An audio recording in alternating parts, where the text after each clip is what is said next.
بسم اللہ الرحمن الرحیم۔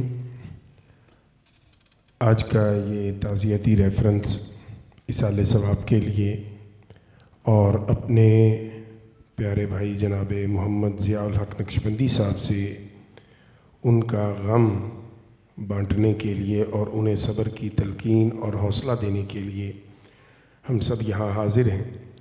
اللہ رب العزت جل وعلا کی بارگاہ میں دعا کہ اللہ ہمارے اس بھائی کی حکیم غلام مرتضیٰ نقشبندی صاحب کی کامل مغفرت فرمائے اور انہیں قبر حشر پل صراط پہ رسول اکرم شفیع معظم صلی اللہ علیہ وسلم کی شفاعت نصیب فرمائے، آمین۔ بھائی جو ہوتے ہیں یہ بہن بھائی ایک ایسا رشتہ ہے کہ قرآن کریم میں سورہ یوسف اگر ہم پڑھتے ہیں تو اس میں ایک خواب کا ذکر ہمیں ملتا ہے۔ حضرت یوسف علیہ السلام نے ایک خواب دیکھا کہ مجھے 11 ستارے سجدہ کر رہے ہیں اور ایک چاند ایک سورج۔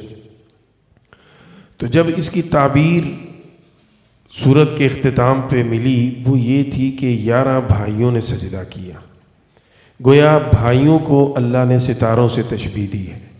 اگر آپ اور میں اپنی زندگی کے اندھیرے آسمان پہ روشنی چاہتے ہیں تو وہ بھائیوں سے ہے، بہنوں سے ہے۔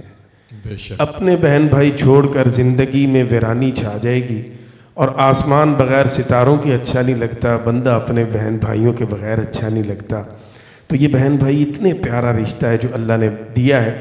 تو ہمارے بھائی پیر محمد ضیاء الحق نقشبندی صاحب اپنی محبت اور وفاؤں کا حق ادا کر رہے ہیں، اللہ انہیں بھی جزا عطا فرمائے، انہیں اور ان کے تمام اہل خانہ کو اللہ صبر جمیل عطا فرمائے۔